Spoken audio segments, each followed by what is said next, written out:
평화 생태공원이 있습니다. 여기에 가면 3층으로 된 전망대가 있는데 이 전망대를 통해서 그 북쪽에 있는 개풍군을 한눈으로 조망할 수가 있습니다. 그 전망대에서 그 개풍군까지의 거리가 1.4km에 불과하다라고 그렇게 이야기를 합니다. 그런 연유로 과거에 이 하성면과 김포 자락에 실향민들이 참 많이 모여서 살게 되었다라고 하는 이야기도 전해 들었습니다. 금방 끝날 것만 같았던 전쟁이 70년의 세월이 지났음에도 불구하고 아직 끝나지 못하고 그토록 소망하지만 갈 수 없는 땅, 북녘 땅을 그저 눈으로라도 조금 바라보고 싶다라고 하는 마음으로 이 땅에 정착해서 살지 않으셨는가 싶습니다. 실향민이라고 하는 것은 외부적인 어떤 이유로 인해서 이런저러한 이유로 고향을 잃어버린, 돌아갈 길이 막혀버린 그런 분들을 실향민이라고 그렇게 이야기합니다.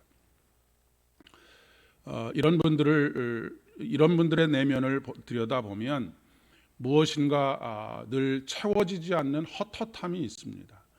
단 한 번만이라도 고향 땅을 밟아보면 여한이 없겠다라고 하는 생각을 늘 가지고 사시기 때문에 그렇습니다. 저는 현대인들의 삶이 그러하다라고 믿습니다. 현대인들의 공통점은 마음 둘 곳이 없다라고 하는 것입니다. 시대가 가면 갈수록 더욱 그런 것 같습니다. 우리나라의 그 종교인의 비율, 어쨌든 어떤 종교가 되었든지 간에 사실 과반수를 훨씬 넘는 사람들이 그동안 어떤 종교를 가지고 그 종교 안에서 마음의 평안과 위로를 얻고 살아왔는데 불과 몇 년 전부터 그 종교인의 비율이 과반수, 절반 이하로 뚝 떨어지게 되었다라고 하는 것입니다. 그러니까 사람들이 마음 둘 곳을 찾지 못하고 이리저리 방황하는 그런 그 시대의 모습이라고 이야기할 수가 있겠습니다.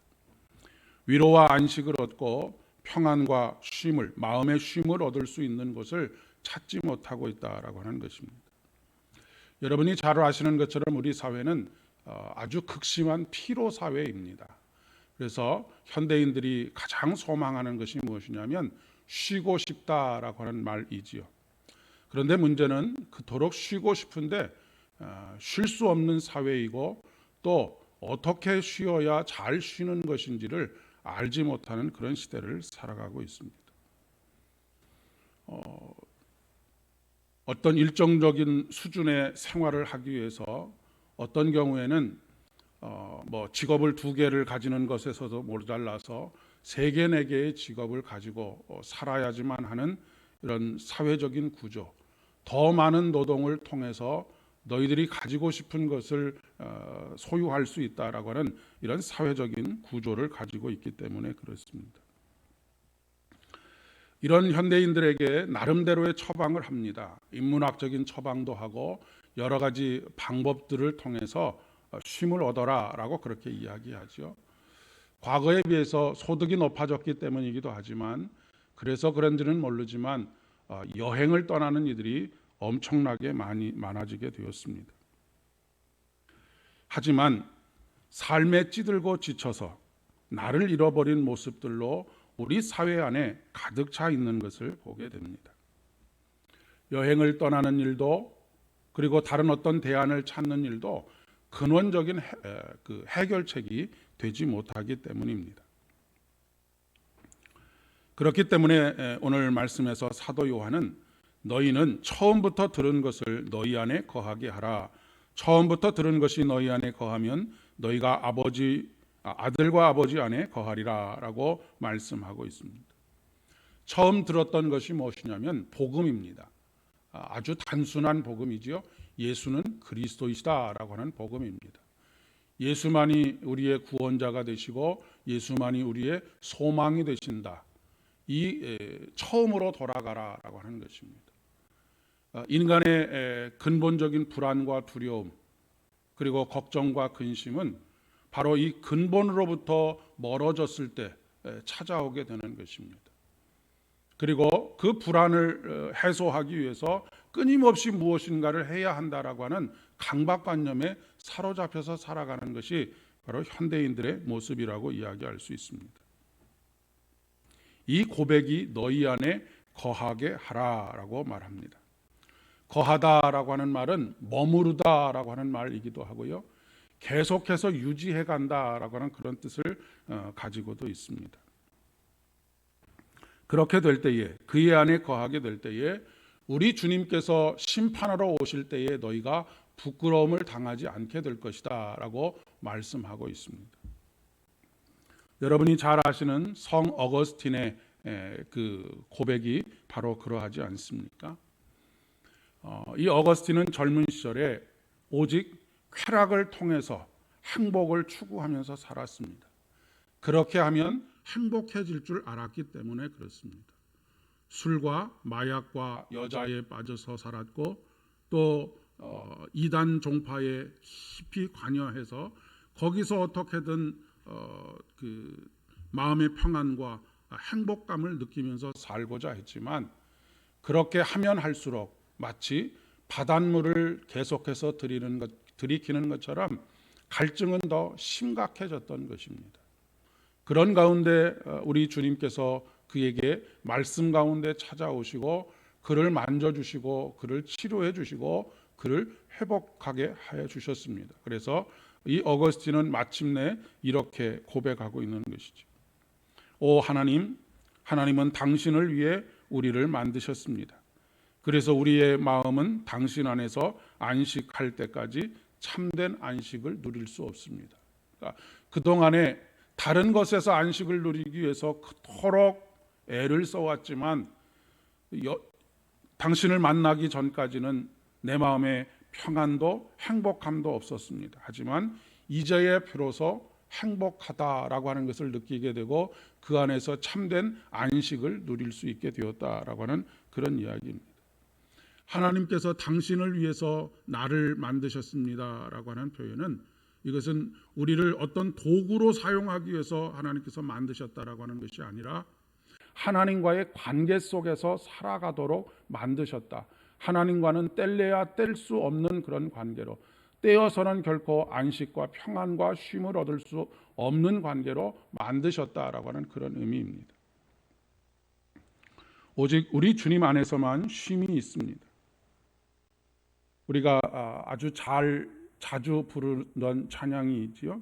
나의 안에 거하라, 나는 내 하나님이니 모든 환난 가운데 너를 지키는 자라. 두려워하지 말라, 내가 널 도와주리니 놀라지 말라, 내 손 잡아주리라. 내가 너를 지명하여 불렀나니 너는 내 것이다. 내 것이다. 너의 하나님이라. 내가 너를 보배롭고 존귀하게 여기노라. 너를 사랑하는 내 여호와라 라고 하는 믿음의 고백입니다. 우리가 주님 안에 거하려면 무엇보다도 무엇인가를 하려고 발버둥 치는 것이 아니라 주님께서 내밀어 주시는 손을 붙잡는 것입니다.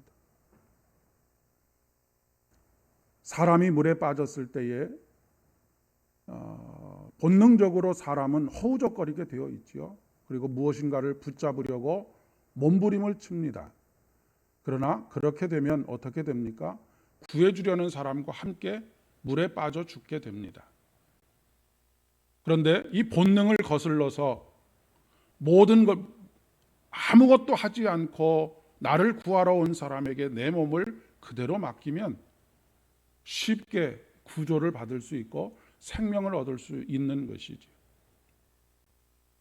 우리가 주님과의 관계 속에서도 마찬가지라고 이야기할 수 있겠습니다.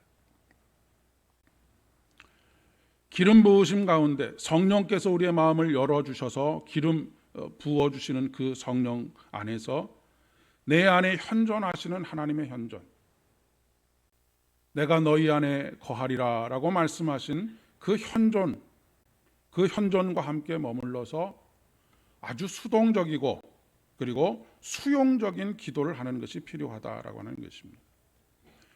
영어로 휴가를 보케이션이라고 하는데, 이 보케이션이라고 하는 말은 보케이트, 비우다라고 하는 뜻을 가지고 있습니다. 그러니까 휴가, 우리가 쉼을 얻는다라고 하는 것은 무엇인가를 계속해서 나를 채워가는 것이 아니라, 참된 쉼은 나를 비우는 것입니다. 그리고 내 안에 충만하게 임하신 하나님의 현존을 경험하게 되는 것, 이것을 바로 보케이션이라고 합니다. 그리고 우리가 어떤 즐거움을 위해서 오락을 하는 것을 레크레이션이라고 하지 않습니까? 레크레이션이라는 말의 본래 영어 표현은 리크리에이션입니다. 그러니까 다시 하나님의 창조에 동참하는 것입니다. 그분께서 만들어 가시는 세상에 동참하는 것, 그것이 바로 리크리에이션, 우리에게 참된 기쁨을 가져다 주는 것이라고 그렇게 이야기할 수가 있겠습니다. 이렇게 수동적으로, 수용적으로 무엇인가를 하려고 할 때에 우리의 마음속에는 더 큰 상처가 생깁니다. 왜냐하면 내가 이렇게까지 노력했는데 이렇게 되지 않는구나라고 하는 것을 절감하기 때문에 그렇습니다. 여러분이 만약 의사를 찾아가서 진단을 받고 처방을 받는데 나름대로의 처방과 나름대로의 방법을 가지고 의사를 계속해서 설득하면 병이 낫겠습니까? 그렇지 않습니다. 가장 병이 잘 낫는 것은 의사가 처방하는 대로, 의사가 시키는 대로 잘 따라 하는 것이 가장 좋은 그 치료의 지름길인 것하고 또 같은 것이지요.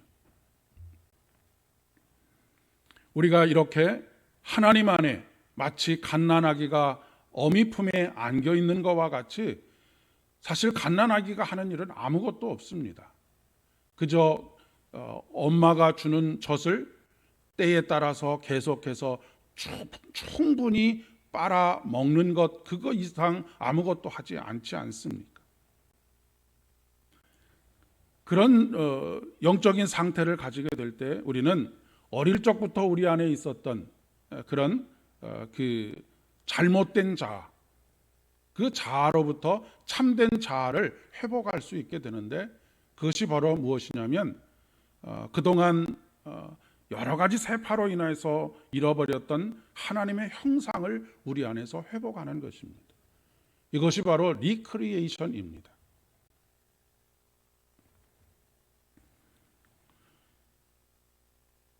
어린아이들은 이렇게 넘어져도 뭐 뼈가 부러진다든지 하는 일들이 어른들에 비해서 상대적으로 조금 적습니다.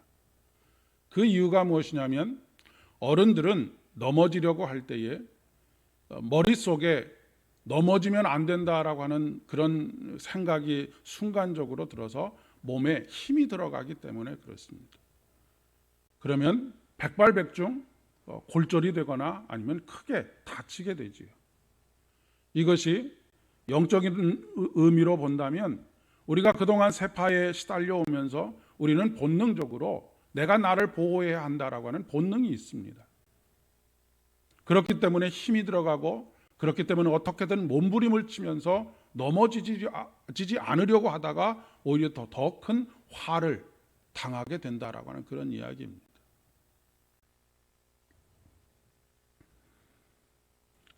하나님은 앞에서 제가 나의 안에 거하라라고 하는 찬양의 가사들처럼 끊임없이 주도적으로 내가 너를 도와주리라, 내가 너를 손잡아 주리라, 내가 너를 지명했다, 너는 내 것이다, 내가 너를 존귀하게 여긴다, 내가 바로 네 하나님이다 라고 그렇게 계속해서 말씀하고 계십니다.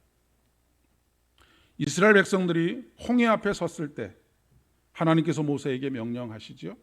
너희는 두려워 말고 가만히 서서 여호와께서 오늘날 너희를 위하여 행하시는 구원을 보라라고 그렇게 명령하십니다. 사실 홍해 앞에 섰을 때 수많은 사람들이 불평과 불만을 쏟아냅니다. 뭔가 방법을 찾아야 될 것이 아니냐, 이렇게 그냥 죽으란 말이냐 하고 뭐 나름대로 자기들끼리 방법을 찾기 위해서 애를 쓰지 않았겠습니까?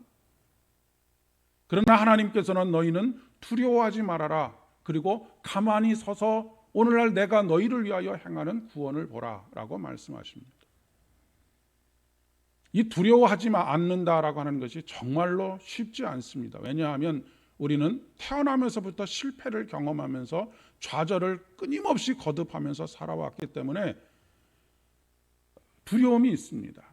두려움이 있기 때문에 뭔가를 하려고 몸부림을 치는 것이고요. 무엇인가를 쌓아두려고 몸부림을 치는 것이죠. 그런데 하나님께서는 두려워하지 말라라고 말씀하십니다. 이 말은 다른 이야기로 하면 나를 신뢰하라라고 하는 것입니다. 내가 막아줄 것이고 내가 너희들을 구원해 줄 것이며 바로 내가 너의 하나님이 될 것이다 라고 말씀하고 계시는 것입니다. 사랑하는 여러분, 2023년 한 해 어떻게든지 살아보려고 몸부림치는 한 해가 되기보다는 두려움을 떨쳐버리고 하나님, 우리를 구원하시는 그 하나님의 놀라운 구원을 보시는 한 해가 되실 수 있기를 진심으로 축복합니다. 그러기 위해서는 더욱더 예수가 그리스도이시다라고 하는 이 가장 근원적인 우리의 믿음의 고백, 그 믿음의 고백을 점검하실 필요가 있겠습니다. 우리가 이루어가는 것이 아니라 하나님께서 이루어 가시는,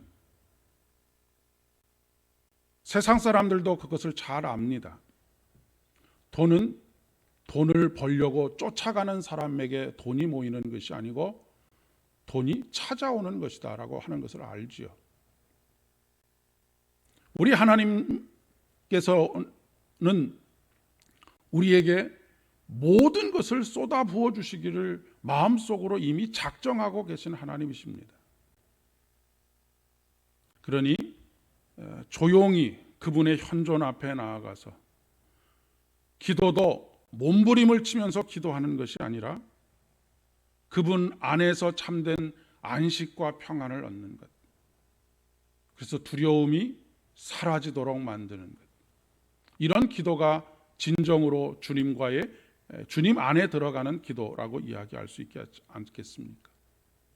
소나무 뿌리라도 뽑으려고 하는 기도이기보다는 온전히 하나님 안에서 평안과 안식을 누리고 그분을 신뢰함으로 그분이 우리의 삶의 여러 가지 문제들을 하나씩 해결해가는 그런 모든 과정을 지켜보는 즐거움, 그 즐거움으로 충만한 2023년 한 해가 되실 수 있기를 진심으로 축복합니다. 기도하겠습니다.